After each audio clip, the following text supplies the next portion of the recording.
Hi, this is Mike from Vox Political, and I've got something to say about the Marvel TV series Daredevil Born Again and its use of freeports. If you like what I've got to say about it, please comment and subscribe, and we'll dive straight in.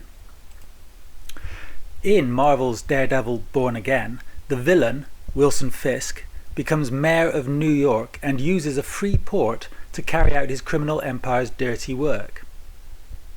Does this sound familiar? Here in the UK, our own government is setting up real-life free ports, and just like in the show, they're attracting all the wrong kinds of interest.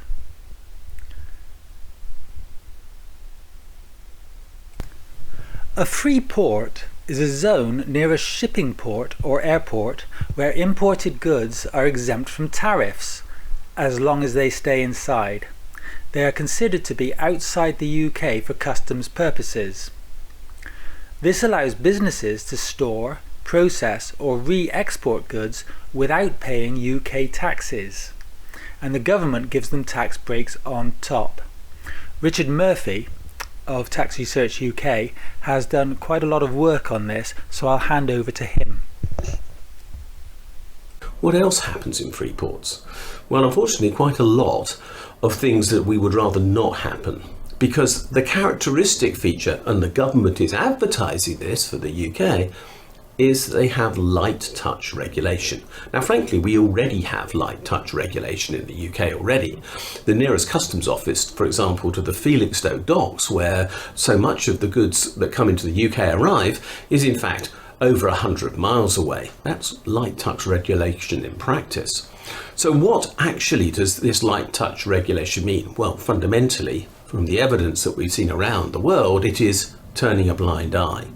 And what happens as a result? Well, money laundering, people trafficking, drug trafficking, arms trafficking, and sophisticated international financial crime. Some examples of sophisticated financial crime take place around, for example, the purchase and sale of fine art. There are some specialist free ports that only do that. And so abusive are these arrangements that the UK government has actually excluded fine art from using UK free ports. But nothing says that the free ports that we create will not become conduits into and out of other free ports where abuse takes place. If you've already seen Daredevil Born Again, you will understand the reference to fine art, but if you haven't, we'll get to that later. Let's take Teesside, a flagship Tory free port. According to Private Eye, more than £100 million worth of public land was transferred to private developers for just £100. The company? Tees Works Limited. Its owners allegedly received public land, half the scrap value from abandoned steelworks, and options to buy more land for £1 per acre, all without investing a penny. Documents suggest the STDC board, which should safeguard the public interest, was just a rubber stamp, and the local mayor changed the deal so public funds would continue to flow even after private partners promised to take over costs. When Michael Gove launched an inquiry, he rejected the National Audit Office's offer to investigate. Instead, he commissioned an independent review limited to governance and value for money. It won't examine whether corruption occurred. Nervous investors like BP and Equinor are now demanding legal guarantees that no assets have been misappropriated.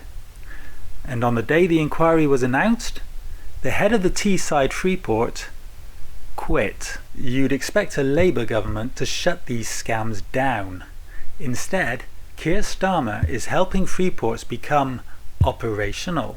In Born Again, the freeport is a front for Kingpin's criminal empire. I've got a clip, but it's only an audio in order to try to stay away from copyright strikes. Foggy was going to argue that, due to the unique nature of the Red Hook port location, no crime was committed in the state of New York or even the United States of America. Therefore, the court has no jurisdiction to prosecute. What? Wait, there's a photocopy. Red Hook Charter 1855. Holy crap, it's a freeport. Exempt from the jurisdiction of the city, and the country for that matter. What would that have to do with the fiscs? Well, Vanessa has used the port to store art for years now. I mean, if it's a free port, she's doing it without customs, without taxation, without fear of seizures. She could launder money legally. Right. And now our mayor is building a new complex there. This charter would make it untouchable. Gambling, smuggling, you name it, all of it legal. Foggy had no idea what he stumbled into. He just thought it was a truck robbery. No. This is about the fiscs building their own city-state. Fictional villain or prophetic warning? And did you catch the part about art sales? Anyway, here's Richard Murphy again. Freeports are widely associated with light touch regulation, limited law enforcement, and so attract criminality. We know that this is already a problem in UK ports. We know that smuggling happens. We know that illicit goods and even people trafficking takes place through ports. Why are we going to actually operate new borders run by private companies that will be light touch? Is that the way we want to go to ensure that we have law enforcement and prevention of smuggling and the prevention of a trade in illicit goods in the UK? I really doubt it. What can you do? Well, you can demand transparency, you can expose the rot, you can contact your MP, and you can share this video. Because if we let them get away with it, we're not just watching a show about villains, we're living in one.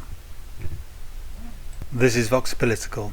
Stay angry, stay informed, and don't let the baddies rewrite the story.